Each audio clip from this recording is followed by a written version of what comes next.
Right now, employees inside your firm are using AI. They are actively copying complex CAD schematics, project details, and calculations, and pasting them directly into web-based chat windows, entirely outside of leadership's knowledge or control. This represents a severe legal and business vulnerability that reaches far beyond simple IT oversight. Engineering firms are leaking confidential client data every single day. Proprietary project specs, financial bids, and sensitive plans are being fed into tools that lack even basic security guardrails. In this environment, a single AI hallucination in a critical engineering calculation could easily end up in a stamped design, leaving the firm to face the legal and financial fallout alone. Engineering leaders must now prioritize securing control over the liabilities their teams are creating. Banning AI is a losing strategy. Your competitors are aggressively scaling the technology to capture market share. Top-performing firms are using governed AI to slash overhead and save hundreds of hours on repetitive tasks like proposal writing and data entry. The danger originates from the uncontrolled, do-it-yourself implementation of these tools by individual employees. Firms that failed to address this are simultaneously losing their competitive edge while accumulating a massive reservoir of hidden risk.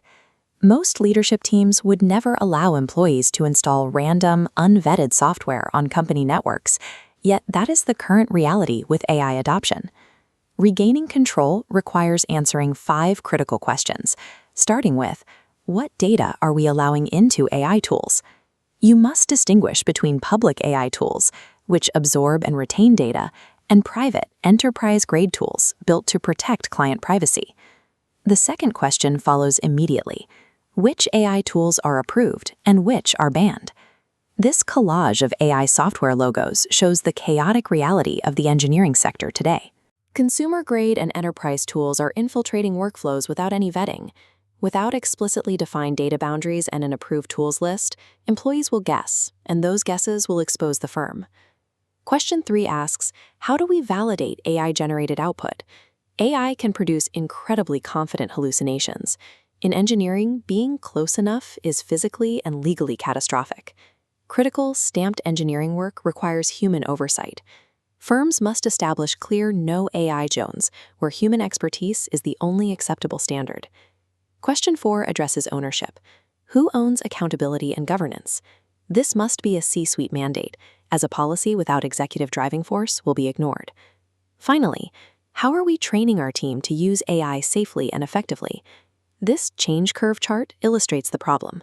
Without structured education, teams get stuck in the anger and bargaining stages, the exact point where operational risk is at its highest. A policy is only as good as the training behind it. Your workforce is either being trained by your secure standards or they are being trained by the internet. Effective AI policy provides a clear, enforceable framework for acceptable use, approved tools, and data protection. Reaching a state of managed risk unlocks the ability to scale faster, allocate resources better, and move with true competitive agility. Auditing a firm, securing its data, and implementing this infrastructure is a high-stakes task that often exceeds the capacity of internal teams.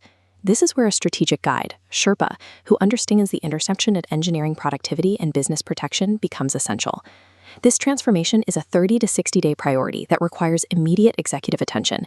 You can start by booking a free AI policy and risk consultation, or by taking our assessment to identify your firm's current blind spots. Rigorous control is the only safe way to leverage AI in engineering. The firms that dominate the next decade will be the ones that establish that control today.